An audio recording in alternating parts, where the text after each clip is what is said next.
Taking you to Virginia, where the state's booming data center industry is under some intense scrutiny as lawmakers are working to address its rapid growth. Today, a bipartisan group of leaders in Richmond called for new regulations to protect families, neighborhoods, and the environment. Now, this all follows a state report warning of major risk to the power grid if growth continues unchecked.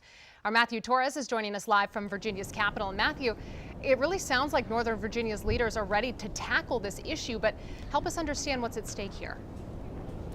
Well, Simone, this is a big issue, especially in Northern Virginia, because the Commonwealth is the largest market for data centers in the entire world, generating billions of dollars in revenue.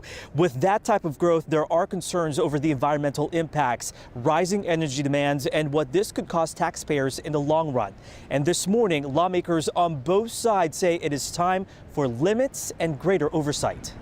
We could have rolling blackouts. We could have natural gas plants coming online every 18 months. We would be in a very dire energy situation. It's a warning that's alarmed several lawmakers in this room. A state report projects energy demand from data centers could increase by 183% over the next 15 years. Senator Russet Perry of Loudoun County, where most data centers are located, says that could ultimately affect taxpayers. By 2040, residential energy bills could surge by as much as $37 per month, driven by the costly infrastructure needed to sustain the energy demands of data centers. Data centers are those gray industrial buildings concentrated in Loudoun and Prince William counties. They house servers storing everything from websites to streaming services to credit card data. Fueled by tax exemptions, the industry has become a $9 billion economic driver in Virginia. But some lawmakers argue taxpayers shouldn't foot the bill for its expansion. I don't think a dime of taxpayer dollars should go to an industry where some of their companies are now worth multi-trillion dollars. Both Republicans and Democrats have already introduced a list of bills. They want to prevent families and businesses from subsidizing energy infrastructure, link tax incentives to cleaner energy standards, keep data centers in industrial zones, and require public reports on energy, water use, and emissions data.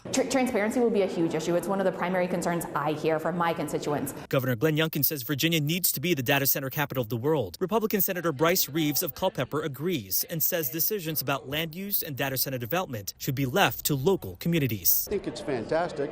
It's not going to get any less. Progress is going to move forward. So we can either embrace it and try to figure out how to make the most of that, or we can shut off our communities and try to find something else that'll go in there.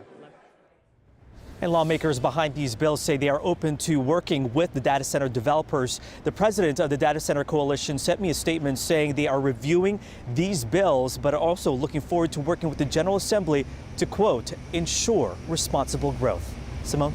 Well, Virginia in the position here to set a national precedent, a national example with how they handle all of this. We'll keep an eye on it. Matthew, thank you.